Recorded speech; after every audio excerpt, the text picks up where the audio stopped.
ICC Test rankings announced. Rohit Sharma reaches career best 8th position, while bowlers Akshar Patel and R. Ashwin leap ahead. Ashwin climbs 4 spots to break into the top 3. In women's wrestling, Vinesh Fogart makes a major comeback with gold in 53 kg category, beats former world champion Vanessa Kalinskaya of Belarus in the finals. Indian men's hockey team hammered Germany in return to international competition.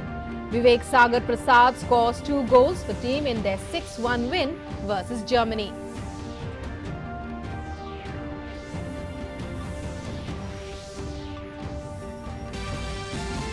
And in football, Liverpool halts run of 4 defeats in Premier League as they beat Sheffield United. Arsenal deliver hammer blow to Leicester's faint hopes of winning Premier League with impressive fight back to win 3-1. And Gareth Bale strikes twice as Tottenham register 4-0 win over Burnley.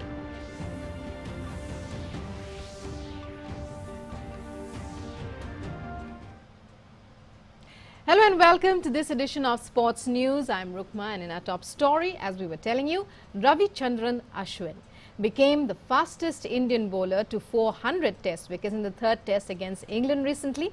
Now, he's climbed 4 spots to break into the top 3 of the ICC Test rankings. India's opening batsman Rohit Sharma, meanwhile, who was the highest scorer in the Ahmedabad Test, attained a career best ranking of 8th among batsmen. Rohit is now the 3rd Indian batsman along with Virat Kohli and Cheteshwar Pujara in the top 10. India opener Rohit Sharma has progressed 6 places to a career best 8th position in the ICC Men's Test Player Rankings. Rohit gained from the fine performance in the low-scoring 3rd Test against England in Ahmedabad. Rohit top scored in the first innings with 66 and remained unbeaten on 25 in the 2nd to move ahead of Cheteshwar Pujara, among others. Player of the match Akshar Patel and Ravichandran Ashwin have also made solid gains after helping carve out a crucial win that helped India remain in contention for the ICC World Test Championship final. Left arm spinner Patel's 11-wicket match haul has helped him gain 30 slots to reach 38th position, while off-spinner Ashwin's 7 wickets have lifted him 4 places to 3rd position. England spinner Jack Leach has entered the top 30 for the first time, moving up 3 places to 28 after taking 4 wickets. Captain Joe Root's maiden 5-wicket haul has lifted him 16 places to 72nd among bowlers. James Anderson, who went wicketless in the 3rd test against India, lost 3 places and slipped to the 6th place. Moreover, Jasprit Bumrah and Stuart Broad, who didn't get to bowl much on a surface that assisted spinners, dropped 1 place each. Sports Desk, DD India.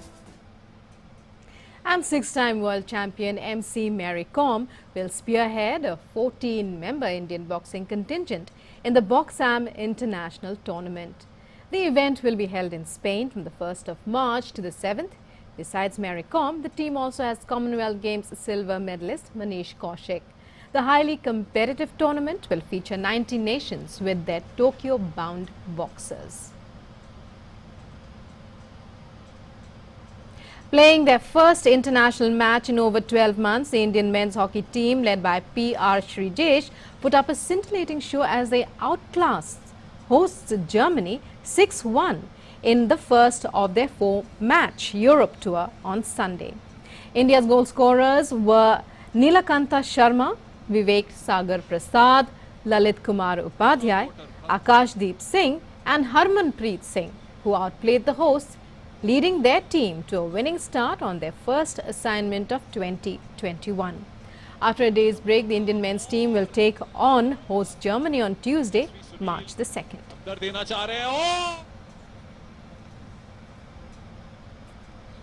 An Indian wrestler Vinesh Fogart marked a winning return to wrestling as she clinched gold in the 53 kg category at the 24th Outstanding Ukrainian Wrestlers and Coaches Memorial in Kiev yesterday. Vinesh pinned down reigning European champion Vanessa Kalinskaya of Belarus while leading 10-8 in the final. With 25 seconds left on the clock, The final was closely contested while Vinesh opened up a 4-point lead. World number 7 Kaladinskaya equalized moments later. The Indian initiated a takedown to add 2 more points, with the Belarusian responding with throw to bag 4 more points of her own. The score read 8-6 in Kaladinskaya's favour. It was here that Vinesh managed to enforce the pin. This was the Indian wrestler's first competition since winning bronze at the Asian Championships in New Delhi in February 2020.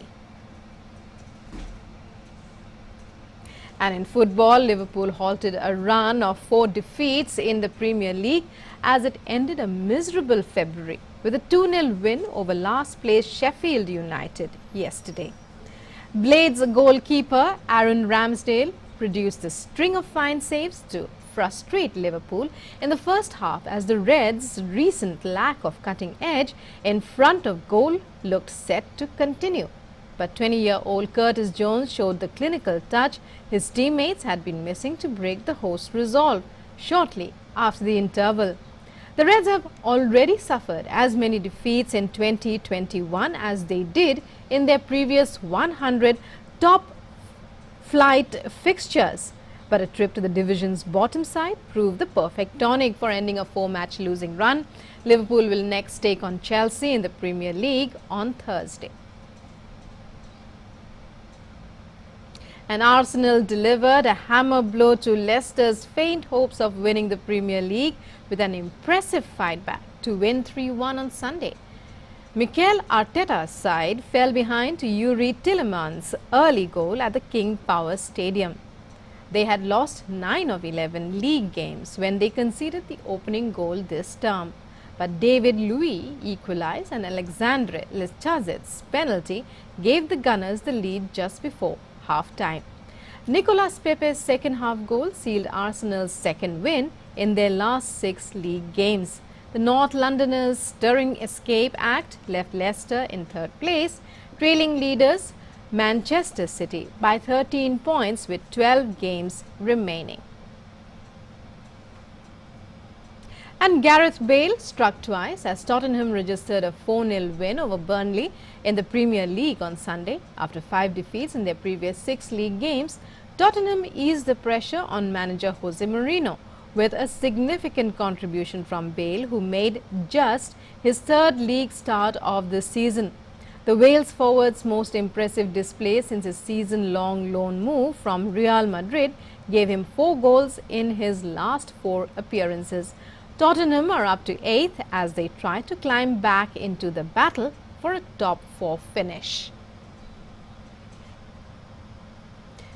Manchester United lost further ground on Premier League leaders Manchester City after they played out a drab goalless deadlock with Chelsea at Stamford Bridge. Ole Gunnar Solskjaer's side remained second but are now 12 points adrift of City, while the result left Chelsea outside the top 4, a point behind West Ham United. Chelsea, who remain unbeaten under new manager Thomas Tuchel, had chances, but United keeper David De Gea made a fine second-half save. In the end, however, this was another game to add to the list of meetings between the so-called top 6 that ended in stalemate. Chelsea will feel a sense of disappointment at not getting the victory that would have moved them into the top 4, but this draw means it is now 9 matches without defeat for manager Tuchel since he succeeded sacked Frank Lampard in January.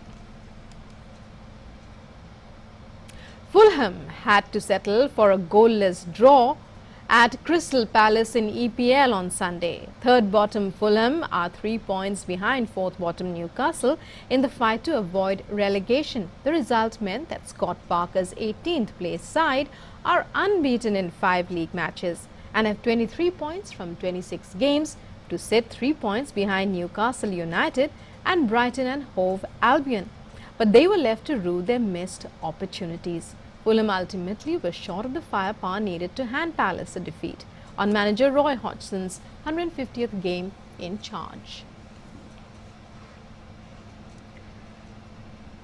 Serie A leaders Inter Milan beat Genoa thanks to goals from three former Manchester United players. Romelu Lukaku opened the scoring after only 32 seconds with a surging run and finished from the edge of the box, his 18th league goal of the season. He then set up Matteo Darmian to drill home Inter's second. Alexis Sanchez headed in the third with his first touch since coming off the bench after Lukaku's shot was saved. Inter are 4 points above AC Milan, who beat Roma later in the day.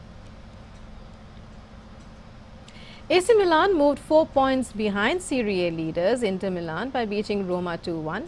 Frank Kessie put Milan ahead from the penalty spot after Roma's Federico Fazio fouled David Calabria, but Roma's Jordan Veretout equalized with a fine finish from 18 yards out after 5 minutes of the second half. Milan scored the winner through Ante Rebic's shot. Milan will play Manchester United in the Europa League last 16 over 2 legs on the 11th and the 18th of March. And in the Italian Football League, Juventus were held to a 1-all draw by Verona. The result leaves Juventus in third place on 46 points, 3 behind AC Milan and 7 adrift of leaders Inter Milan after 23 games. Ronaldo scored his 19th goal this season early in the second half, but Barak guided home a 78th-minute equalizer as the champions' poor run of away form continued. Andrea Pirlo's side have picked up 4 points from their last 4 league games, and the woodwork saved them twice against a spirited Verona side who deserved a point. Pirlo was faced with a selection crisis ahead of the trip to the Stadio Bentegodi, with 6 first-team players out injured and defender Danilo missing through suspension.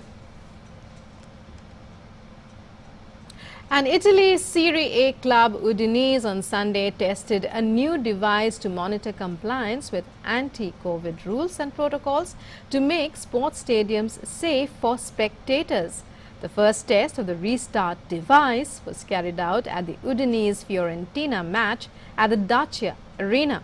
More than 300 people involved in the test were equipped with a device that signals to the wearer and stewards when social distancing rules are being breached, and also allows the tracing of contacts inside the stadium.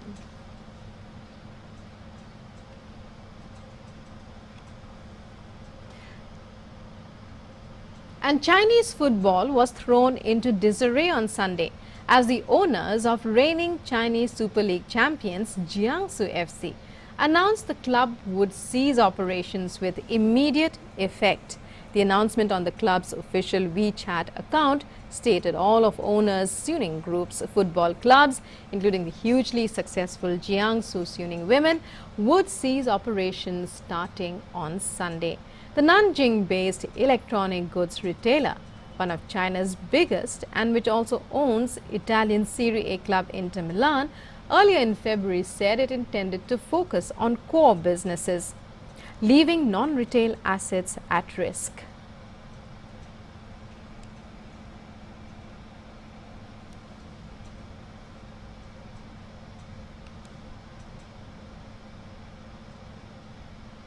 And the investigation into the November 25th death of soccer legend Diego Maradona has been expanded to include a doctor and nurse coordinator. Meanwhile, Maradona's daughters give police statements on the soccer star's final days.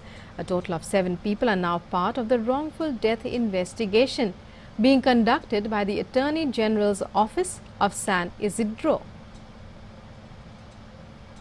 Maradona gave statements on their father's final days to police in Argentina as authorities investigate the soccer star's death. Maradona died of a heart attack late last year after undergoing brain surgery in November for a blood clot. Authorities are investigating any possible negligence in the 60-year-old's death. Maradona's daughters presented a series of statements strengthening what had been said, that the medical team was headed by Maradona's doctors, Leopoldo Luke, and psychiatrist Agustina, that the Olivos Clinic proposed Maradona go to a health center, that there was fierce opposition from Luke, and that Kosacho supported his position, and that is why they ended up in the house they ended up in. Maradona's daughter said that the house had already been rented, that she did not rent it, that she had nothing to do with it. She only signed on as a tenant. Maradona's doctor Leopoldo Luque and psychiatrist Augustina have been under investigation. Recently, nurses Diana Gisle and Ricardo Almiron, as well psychologist Carlos Diaz, has been added to a list of suspects and are reportedly cooperating with authorities. There was marijuana in Branson of Diego Maradona being seen smoking a marijuana cigarette. One of the daughters spoke specifically of that. When we talked about drugs, we talked about marijuana, not legal drugs. And of course alcohol. One of the daughters, Jana, said that she had seen her father drunk and she believed that Casacho and Luke had seen him at some point in that condition. According to local media, reports of alcohol and drug use in Maradona's final days were given to police. Maradona was regarded as one of the greatest soccer players of all time. He had battled alcohol and drug addiction for much of his life. Sports Desk, DD India. And Tiger Woods offered a heartfelt thanks to his fellow golfers for the tribute on Sunday, where many donned the 15-time major champion's signature Sunday red and black for the final round. Shortly after the conclusion of the World Golf Championships event in Florida, Woods tweeted, "It is hard to explain how touching today was when I turned on the TV and saw all the red shirts. To every golfer and every fan, you are truly helping me get through this tough time." Woods suffered a car crash on Tuesday and was being treated at the Cedars-Sinai Medical Center in Los Angeles with a fractured right leg and a shattered ankle, calling into question the future of the 45-year-old's historic career. An 82-time PGA Tour winner, Woods famously wears a red shirt and black trousers on Sunday.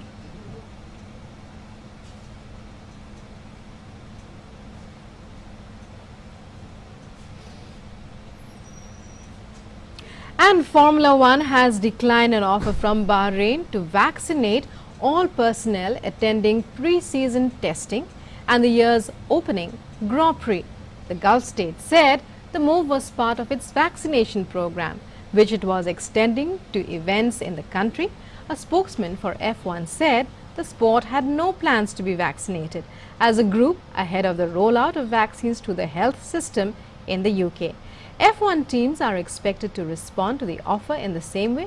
F1 is based in the UK. Its head office is in London, and 8 of the 10 teams are either situated in England or have part of their facilities there. Bahrain's offer, which is voluntary, is to those F1 personnel and media who are attending both pre-season testing on 12th to 14th March and the season opening Bahrain Grand Prix 2 weeks later. And after several weeks of continental qualifications, 570 rowers from more than 60 countries took part in the finals for 96 race categories at the 2021 World Rowing Virtual Indoor Championships. As the ongoing corona pandemic forced travel restrictions, World Rowing held their yearly championship totally online for the first time, with competitors able to take part in races from anywhere in the world, provided they had access to a rowing machine.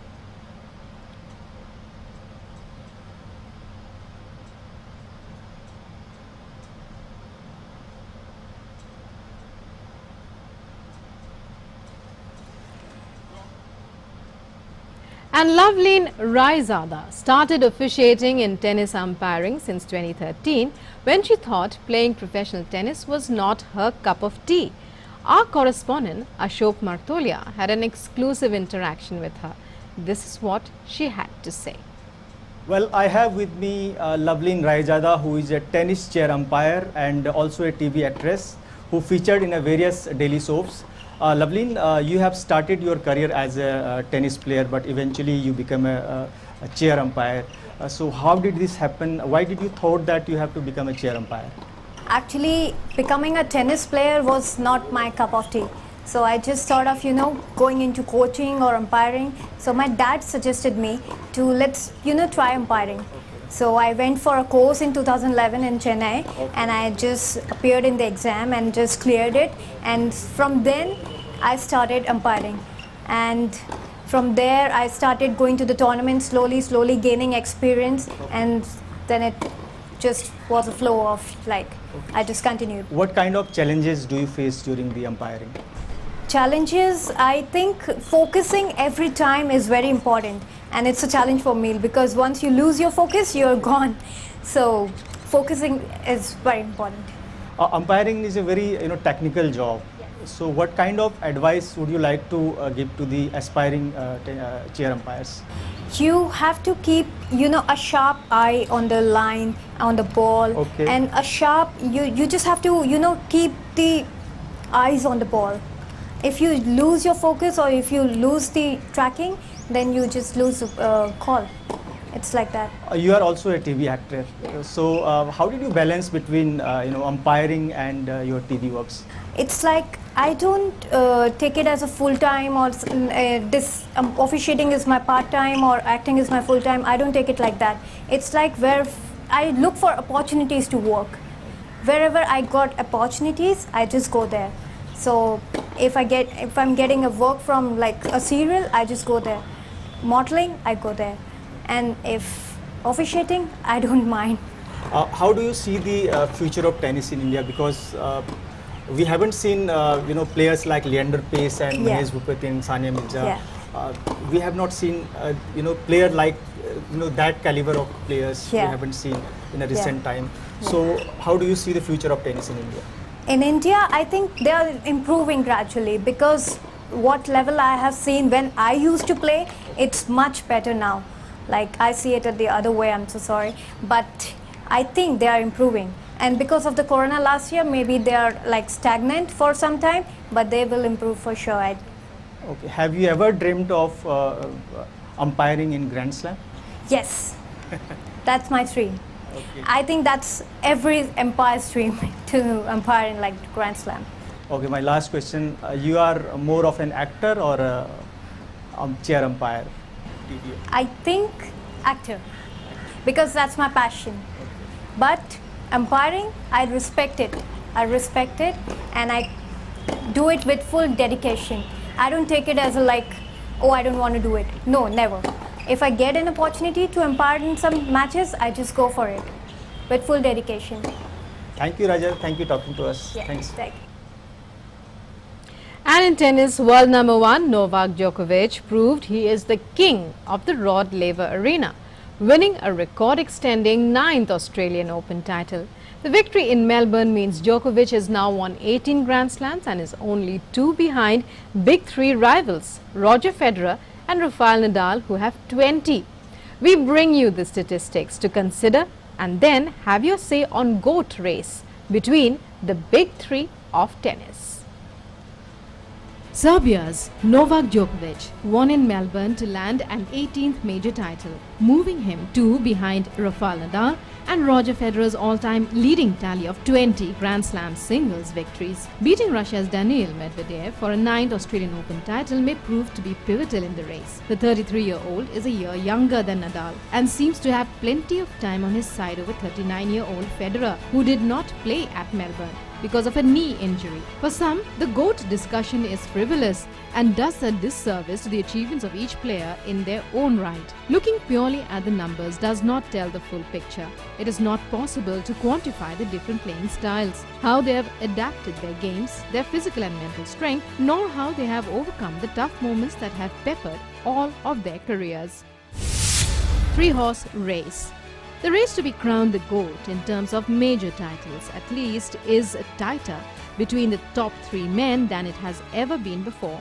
When Federer overtook Pete Sampras' previous best mark, winning his 15th Grand Slam title, aged 27, at Wimbledon in 2009, few thought he would ever be caught. At that stage, 23-year-old Nadal had won 6 majors and 22-year-old Djokovic had not added to his maiden title at the Australian Open in 2008. Most had written him off as Nadal and Djokovic closed in on his tally before Federer's renaissance in 2017.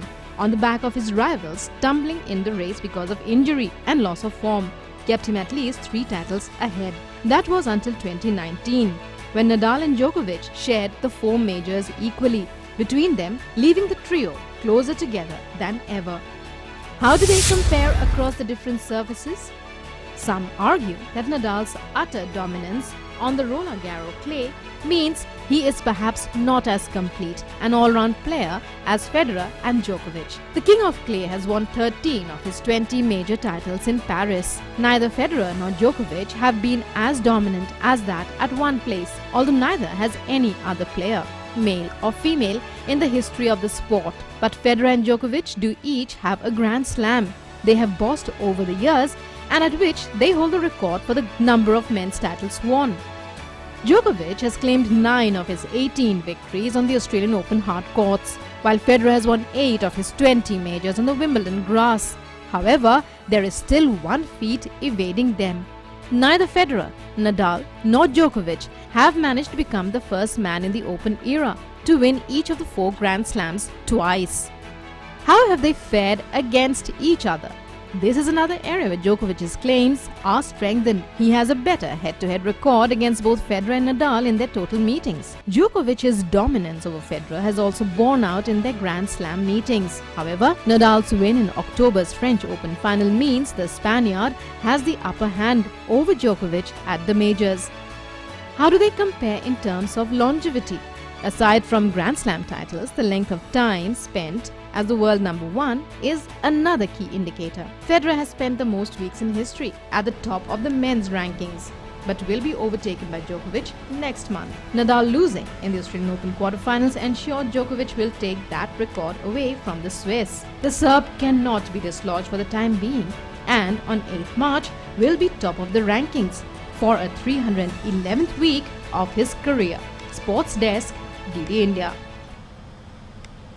And that's all we have for you in this edition of Sports Buzz. We'll be back again tomorrow with more sports news and updates. Meanwhile, keep watching DD India as news and updates continue. Namaskar.